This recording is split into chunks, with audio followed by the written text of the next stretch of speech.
All right, I'm going to get started here. It is 8:03. This is the October 2025 general meeting of the Pennsylvania Ford Party. We have a pretty big agenda, so we're going to get started. I'm going to start my slideshow and admit that person.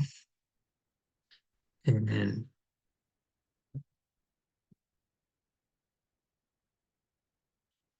all right, as you see, we are joined tonight with two of our endorsees.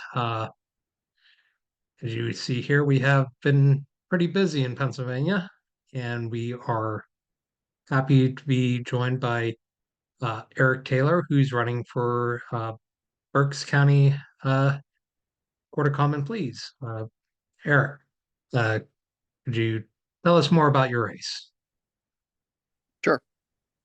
So I'm Eric Taylor. I'm running for Court of Common Pleas. I am a district judge now in Berks County for the boroughs of West Reading, Wyomissing. I have been for about 7 years, almost 8 years now.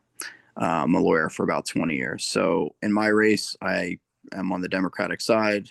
We cross-file of course, for the Court of Common Pleas races. I won the Democratic side. My opponent, Catherine Lehman, won the Republican side. So one of the nice things about having your endorsement is I can say I'm endorsed by more than one party. I'm not only in the Democratic ticket, but I'm also endorsed by a third party. I'm the only candidate that has that judicial experience, only candidate that's been a lawyer for about 20 years, and I am endorsed by now 4 retired Berks County judges. 2 of them are former Court of Common Pleas judges, and 2 of them are district judges like myself. So Berks County, unfortunately for me, usually the Republicans usually win in head-to-head races against the Democrats. So I think I'm a little bit of the underdog, despite being, again, I think the better and more qualified candidate. But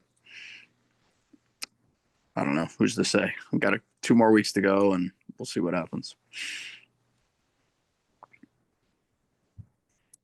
Thank you. And we are, or let me first ask, is there are any questions from the people on the call right now?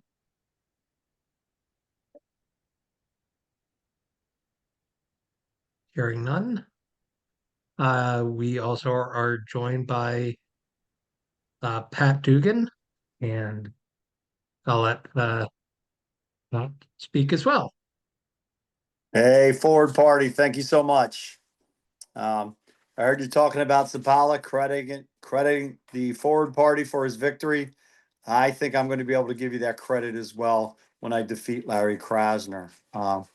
Hey, Eric, you were out at my training in Harrisburg when I was training the magistrate, the district judges. Yeah, I remember you speaking. Yeah, I was. How are you, man? Good to see Good. you.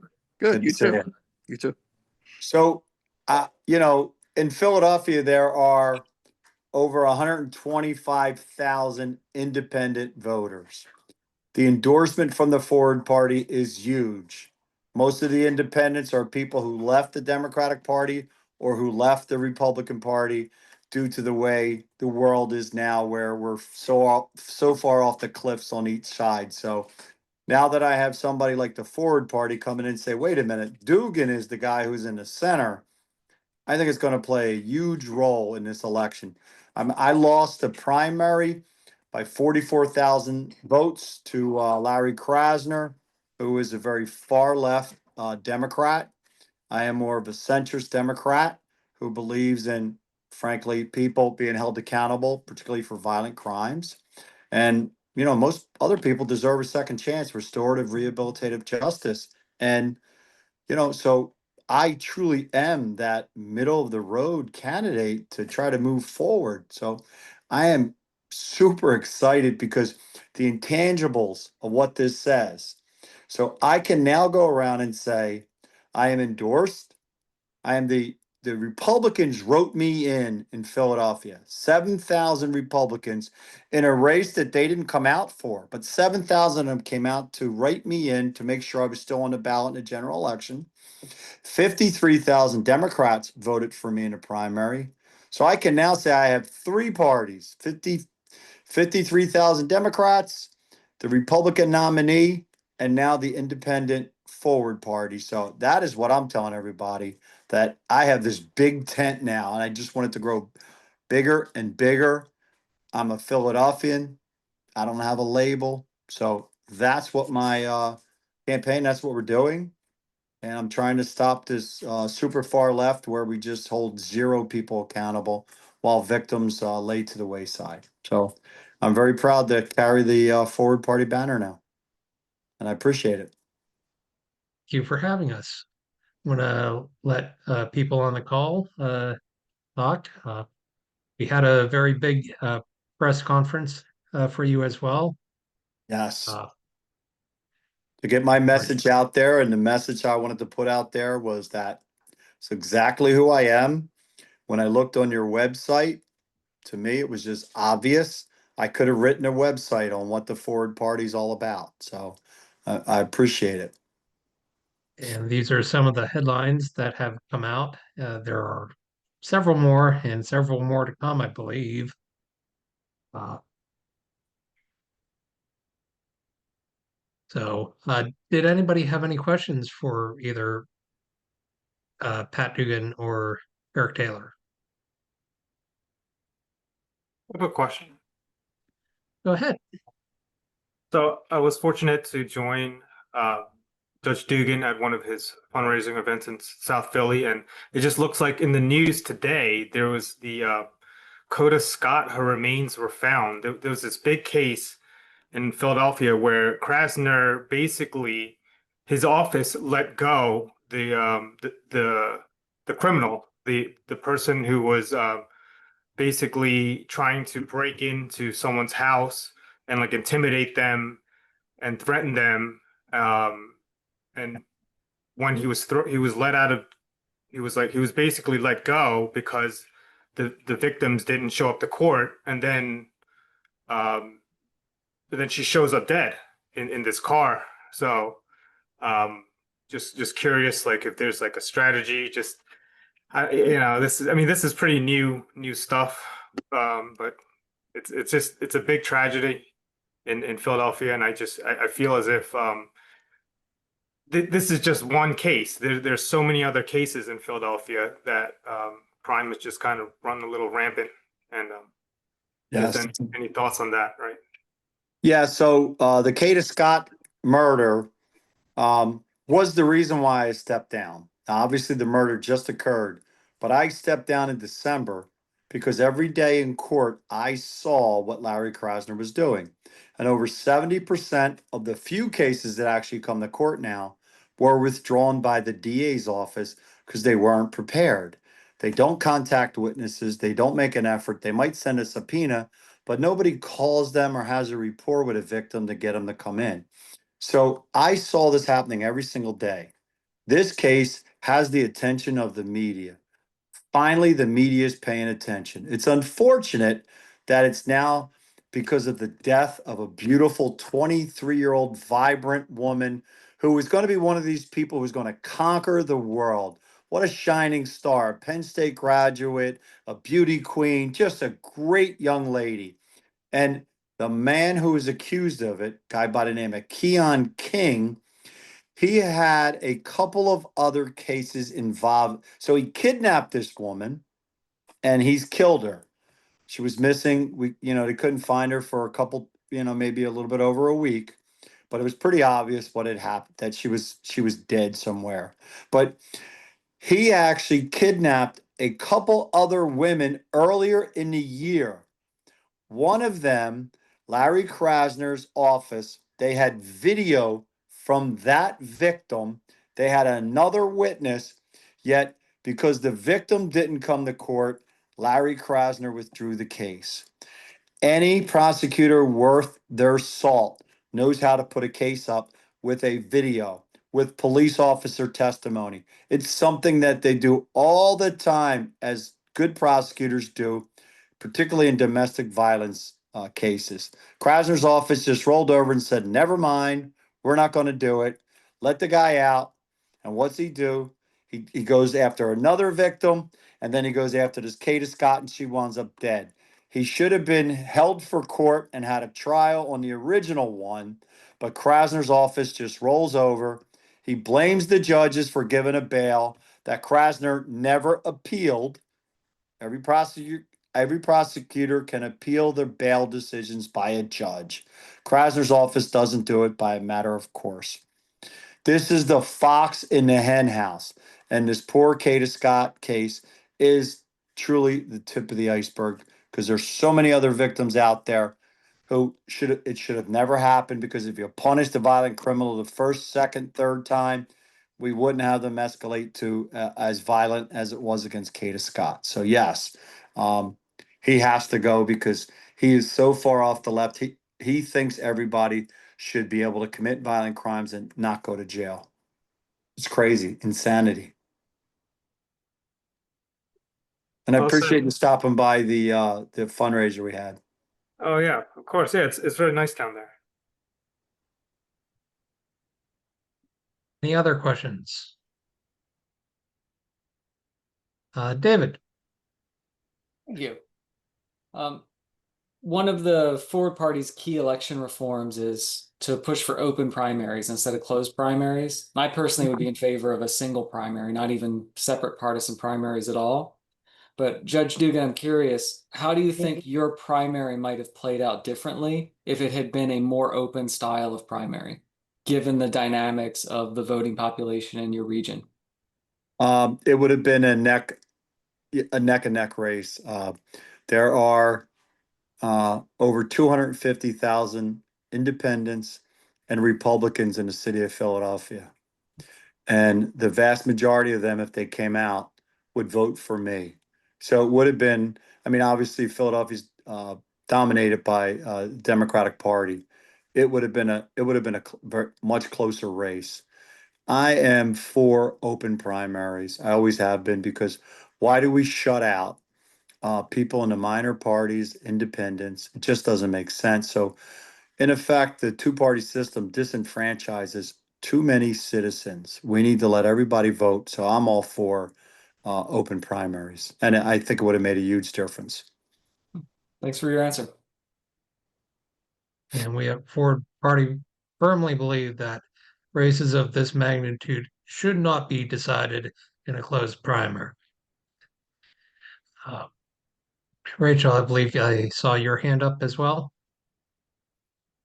Sure, I'll ask a question. It may be outside of the scope, but just based on your experience, Judge, I was curious if you've seen or heard of any good policy solutions, being that we're trying to be solution oriented, as far as when someone who is suspected or pretty confirmed to have sort of a mental health issue, but does not want to seek like voluntary admission and gets released. There was the North Carolina situation that I'm sort of thinking of. I'm sure it happens a lot. Even the family wanted them to be, I don't know all the details, but in a hypothetical, the family wants them to, get treatment, but they don't want to. And so I think a 302 is like 72 hours hold or something. Like they do have rights. What is the balance there? As we know, mental health contributes to violent crime. Yeah, the answer is better staffed mental health courts. Miami has a pretty good function in mental health court. The Supreme Court of Pennsylvania sent me down there a couple of years ago to try to, look through their ideas and bring them back. And actually, Justice Kevin Doherty was the leader of that from Pennsylvania. And in Philadelphia, we used to have a very robust mental health court where people in the throes of, mental health issues would come in, we'd work with them. A lot of times we can get them back on their meds. And next thing you know, you see that person once again. What happened was in Philadelphia with Mr. Krasner, who came, he's the most progressive DA in the country. You would think he would embrace that. But no, he doesn't want to come towards the center where it's obvious these people need help. Victims need protection from them. You know, the liberties of the person with the mental health issues needs to be protected. Larry's philosophy was they shouldn't be in court at all. Well, Larry, but that person walked up and was punching every person that walked past them. We have to protect the neighbors, the people who are walking down the street. Krasner was completely against doing anything with our mental health court. So we went from having a very robust mental health courts, both at the common pleas and municipal court level in Philadelphia, to they're pretty thin right now after almost 8 years with him in office. So there are some fantastic programs out there that we need to embrace. More mental health specialists, better training for police officers. And that's what Miami had. It wasn't a jail. They built this big facility that had everything from haircuts to therapists. It was just an amazing place that was there to help people. And I walked away very impressed, came back. The mayor, the current mayor and the previous mayor like it, but without support from the DA, it'll never get off. You know, it'll never start the way that we would like it to do. So I plan on embracing mental health programs because that's the only way we're ever going to help those people and also protect society from when, they basically, have one of those incidents that leave a bunch of people dead, people injured, so it's common sense. There has to be more common sense to this approach. Brian. Yeah, I had a question for Eric Taylor.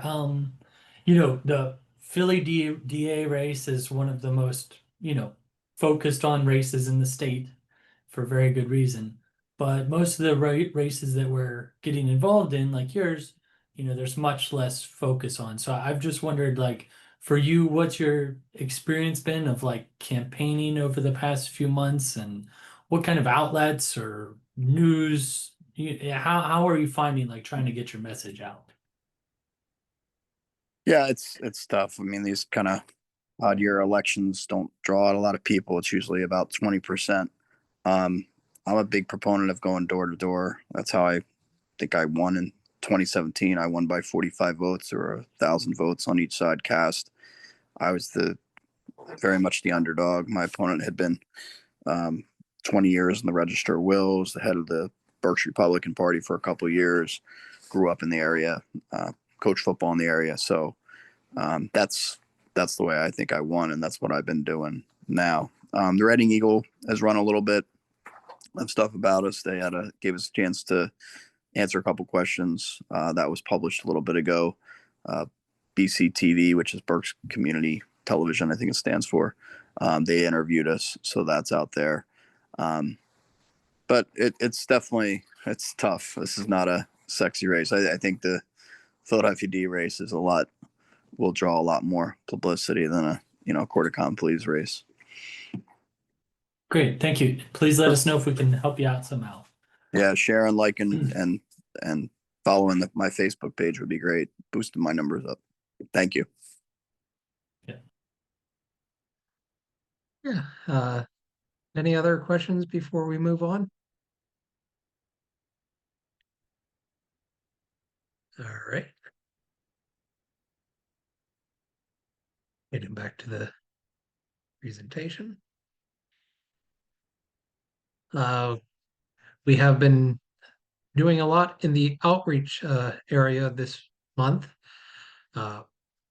Pictured here, we tabled at a March on Harrisburg event. If you come across opportunities for us to table, we're always looking for opportunities and to help get our word out. We also are pleased to announce that we have a new director of outreach in Joe Friend, and we're looking forward to working more closely with him in the future and right now.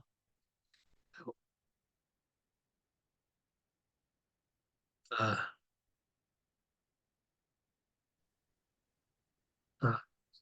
Speaking about outreach, our friends at March on Harrisburg have a rally coming up on November 17th.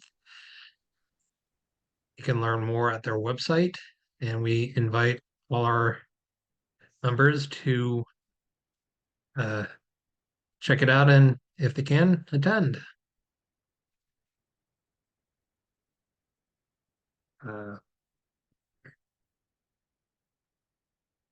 We learned about this event from our friends at Independent Pennsylvanians. The Veterans for Pennsylvanian Voters are having a happy hour on October 28th in Pittsburgh.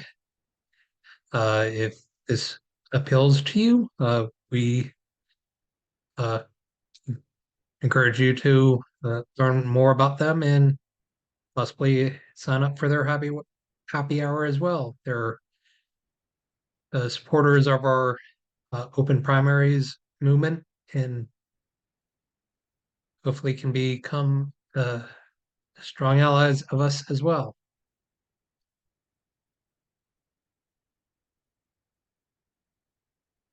Moving on to other news. We are still planning on our 2026 convention. We are planning to have it in or around Philadelphia. Our next planning meeting will be on November 5th at 8 p.m. We want to give a shout out to Jessica. Get her last name, sorry. But she has been a tremendous help on the planning aspect of it, and we hope to have more volunteers show up for the next meeting as well, and to get as many people involved with this as possible. It is a rather important event next year because it is America's 250th celebration, and we hope to make this a grand party for America, Pennsylvania, and the Ford Party.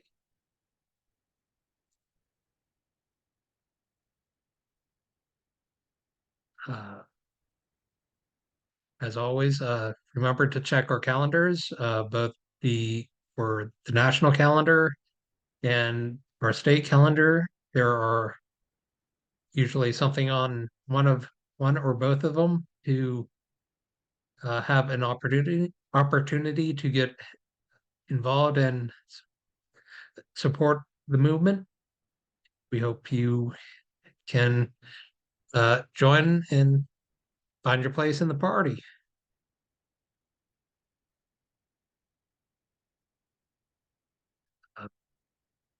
One area we are looking forward towards next year, we are looking for candidates for the PA House. This PA House is probably our biggest target out of in all 4 years of elections because it is the body that decides open primaries, ranked choice voting, and creating independent redistricting commissions. There are the requirements to get on the ballot are very manageable, between 300 and 500 signatures at a minimum. And there is ample opportunity because right now the Democrats only have a 1-seat majority. And if we were to be able to prevent either party from having an outright majority, we can pursue what is called the fulcrum strategy by getting more and more, and that would allow us to use our leverage to pass some of these measures and also force the other parties to work together to uh, make everything a lot less polarized. Hey, Ben, for this one, are you kind of trying to geo-target specific districts that say, really have kind of one party rule and maybe a more extreme candidate? Uh, right now looking, we're kind of looking for any place that has candidates, but we are trying to target areas also that uh, maybe had one party rule and no challengers in the November election for over a decade. Mhm. And if possible, we would also like to see if we can find a couple of swing districts. And if nobody runs in those districts, we feel that those districts in particular would be very open to the forward message and possibly be open to voting for a forward candidate. Any other questions on this topic? I would love to have a more thorough discussion on it, other than me droning on for. Yeah, Ben, I just add it's like 75% of these races are not competitive, so there's a lot of targets. Really, it is going to come down to the quality of the candidates that we can run. If you know someone that lives somewhere that it's not competitive, we'd love to talk to them. This will be a big focus over the next few months. Yeah. Rachel. Yeah, I put a couple things in the chat, but similar to, finding somebody of quality willing to run, I do think some of those things Jessica mentioned are a factor, like finding places there's a chance to win, fighting an extreme on either side, a place where we wouldn't be a third option, but even just a second option because of all those unopposed or not seriously opposed races. I have heard some rumblings about, and I think this, after the election, we'll have more time to look at this, about trying to like reverse engineer and think like if we wanted a candidate like this who was community involved and, stood for things that we believe in, and how would you retro engineer? What types of organizations and leadership roles would they have touched in the last 5 years? And then you find a district and you might look back at like who's active in the Lions Club, the Rotary, you name it. I'm just like rattling them off. And then perhaps if they're not currently serving in leadership roles there, they're familiar with serving leadership roles, then they may have sort of a network of folks that would support them in a campaign. I think this year maybe we can get creative. This I did hear from somebody else, but I'm just sharing it, about sort of trying to retrofit, who is our ideal candidate, and then actively seeking, contacting 20 people as opposed to like always open invitation, let us know. That said, if you live somewhere where you aren't displeased with your representative, certainly share why, and maybe bring attention to that district so we can look more closely, since we're just not everywhere. Yeah, and we're also targeting some of the leadership uh, uh, this time in the PA House and hopefully in 28 in the PA Senate, people who have been holding up this legislation. There's a reason why the open primaries legislation hasn't had a floor vote, and we need to challenge them on it, and we can only do that if we have candidates. So please, if you're if you know somebody who would be a strong candidate, please send them our way.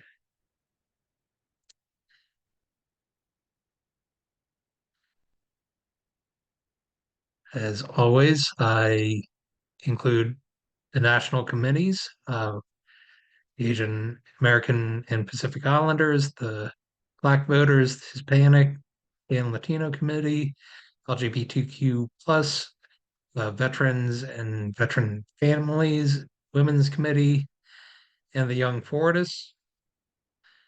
Uh, I know at least one person on one of these committees is on the call.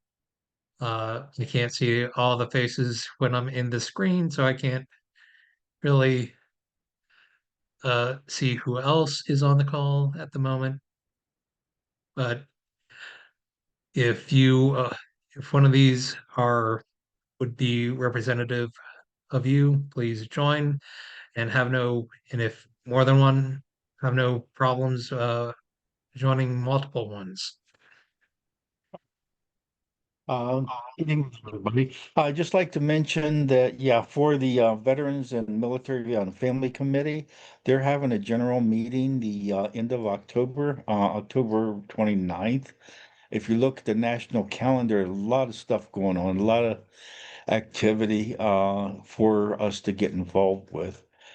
So I'll be involved with that, trying to, just kind of get organized.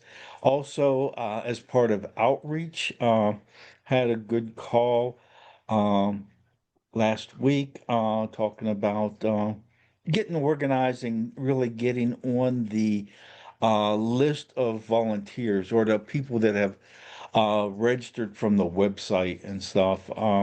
They released or they have a new people looking at that list, trying to make sure we call people and get in contact with people who have expressed an interest and everything. So, yeah, going forward, I'm hoping to have more details on both those to give at the meetings and try and get a little bit more proactive involved in this. And yeah, definitely, for next year, a lot of opportunities out there for forward party. People are really disenfranchised from both the Democrats and Republican Party, and more you hear, they're just looking for somebody that is listening to them and represents the common person. So, uh, yeah, it's going to be an interesting year ahead of us.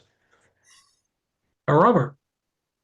Yeah, I just wanted to sort of publicly give a shout out to Rachel, who connected me with some amazing young forwardists. I've been worked with volunteers for a long time, and we kind of take it for granted when people do what they say they're going to do, or people make a lot of promises. I have just been amazed at the assertiveness, the delivery, the interest in being involved of these young people I've met. Literally today, I had a call with one of them who's going to be starting to put together my website. Another gentleman who's here in Philly, a guy named Gabe, is just terrific, and we talk pretty much every week. And he's actually a lot more clued into some things going on than I've been, since I'm new to this. So they're just really terrific young people. So I want to thank Rachel for that connection and a bunch of other ones. So there's really good group there. Yeah, and I want to also thank you for picking up the ball for the Dugan press conference and being a good representative of the Ford Party at that event. Yeah, it was great. Really great to be out there, and we may have one other article coming out. By the way, I actually ended up doing the longest conversation I had with any of those folks this past Thursday with the Philadelphia Citizen. It was a pretty in-depth type of interview. Not, yeah, most of the things that were in the papers were things that were said there that you guys helped me prepare. This one was good, but we went into depth about what the party stands for, what we're trying to do, what we're trying to accomplish, and I don't know. I was surprised actually that it hasn't been out there yet, because she took quite a bit of time. We went into depth with some things, so hopefully they'll actually put the article out. I was I also got quoted on that one, so I'm Yeah, waiting with bated breath for the Philadelphia Citizen all the way in Pittsburgh. yeah, for sure. Yeah, but thank you for the opportunity. It was great to be out there with Pat and David O, another terrific person. So I really appreciate the opportunity. I just put a link to one of those articles in the Zoom chat in which Robert was quoted. I noticed your quote in that article when I read it originally, and thought it was a great soundbite. Thank you. And I'm also one of my constant pleas. We need county leads. The help grow our party. We need people on the ground in the various locales in the state. It's a rather large state, and it's kind of awkward uh, with the whole press conference. I can tell from experience, it's rather awkward to plan things on the other side of the state without anybody local to call on.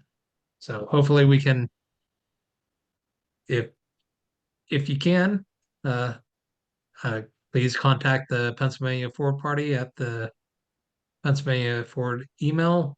Uh, I forgot to put it on this slide, and I will need to include that next month. And also, we will always need money because money pays for everything, unfortunately. Uh, I won't draw on that one too long, but if you can, please consider being a monthly donor or give a one-time gift. Our next meeting will be scheduled for Monday, November 17th. I believe this is the Monday before Thanksgiving. We will be discussing the results of all our elections this year and hopefully looking forward to 2026.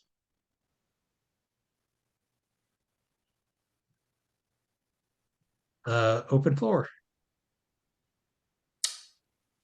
Before we start with open questions, I was hoping to share the Southeast Regional event. You shared the Veterans Day in Pittsburgh, so I stuck it in the chat. I just kind of made it real quick. But it's basically the same location as the last holiday party was the Hicken Brewery. It's technically in Philadelphia, like East Falls, so it not quite. I guess maybe Judge Dugan, if that's a good spot. I know that the location itself is great, but I don't know whether or not that's a good spot to kind of get the word out. We could talk about it. There might be it might be both sides. I guess it could be a lot of Democrats there, if you know what I mean. But otherwise, it's a pretty good location. I think a good amount of us were actually there last time. So Yeah, and it's maybe Joe can visit. Yeah, yeah. I think it's a good location. So fantastic. Yeah. Any other thoughts for Rachel? Yeah, I'll go ahead and plug something too. The Women's Committee, in conjunction with the Young Forwardists, has an event this Thursday night. I'm guessing it's probably at 8. You'd have to check on the calendar, but it is a Ask Me Anything for Young Forward Women. So it is a women's committee and Young Forwardists, but there is a lot of energy out there with the youth, and they at various times of year they've got time to really do some foot soldiering for us. They know people that may not be super into what we're doing, but then can catch on. They are tech savvy. So if you know anyone in your circle, your niece, your nephew, your neighbor's kid, who you think you're close enough with that might be interested, encourage them to maybe look into the Young Forwardist Committee if they happen to be a young forward woman, just wanting to listen in even about what does it even mean to sort of like think about running as a young woman in this climate. It's an event that, should be interesting. This Thursday, the 23rd. Fantastic. You guys got Kayla on your last meeting? Is that right? Well, that's great. Look at that. She's the new political director of Ford National. So they're rocking Yeah, and rolling over that there. was a good get. We're very fortunate. Governor Whitman and Lindsay also support us. We've been one of the earliest. I think the Veterans Committee was first, and then we started up. It's been at least a year, so we're just a little further along, but definitely here to share, collaborate, and share our resources. Brian. Yeah, I just wanted to plug Carrie Ann's work.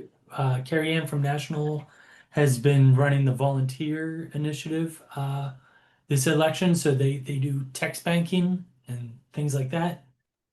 So just every Monday night, they have Monday Night Madness text banking. I was on at 7 o'clock, and it's very easy to do. It's a way to help, candidates if you don't live near one to help in person. You can get set up with her and talk to people over the phone. So check that out if that's something you're interested in.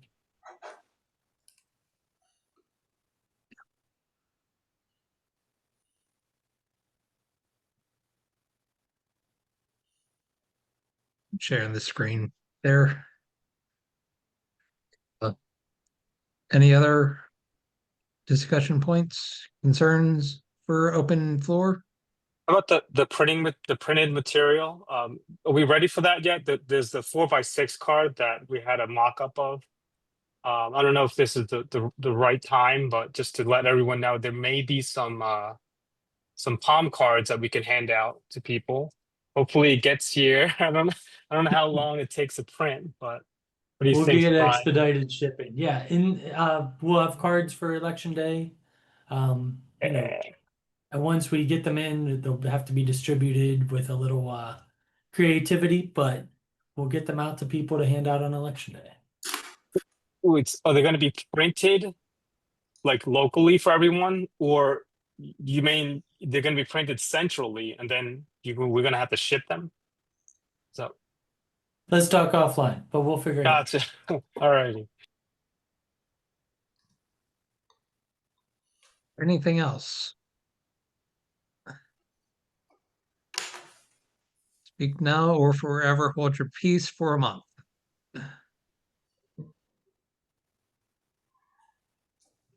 Okay, getting back to the slideshow. I believe the next one is till next time. See you later. Have a good month.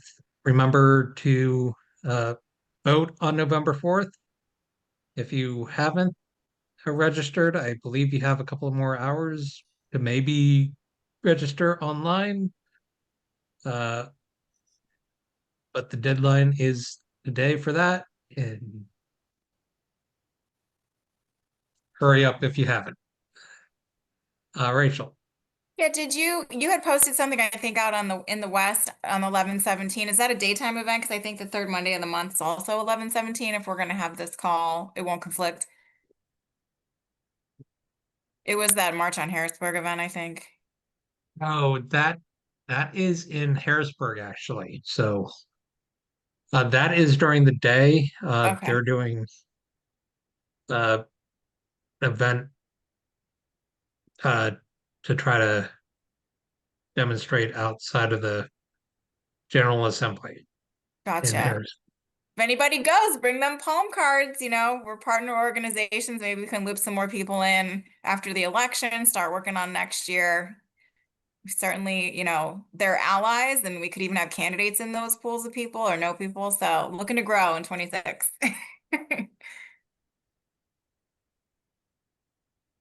All right. With that, have a good month, and we'll see you guys next year. Thank you for our guest tonight, and have a good night. Or David. Yeah. I'm sorry, it was a last minute thought. I assume that anyone here probably gets our email newsletter, and it has a link to it to something called Slack. If you don't know what Slack is, just think of it like social media for political organizing. If you have any interest at all in getting more involved, I personally would really suggest you start there because that will allow you to see the discussions that are happening. You can check them on your own schedule any time of day or night and participate as much or little as you would like to. If anyone has any questions about how to use that, I'm not sure the best way for them to reach out, but that Slack link is in your email, and there are people who would help you troubleshoot if you have any issues getting in.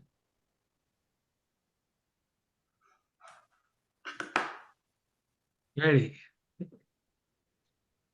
We'll Join call our Dave. Slack. Yeah. I'll give anybody else the chance before turning out for the Thank you, night. Ben. welcome. And with that, have a good one. I Thanks to you, everyone.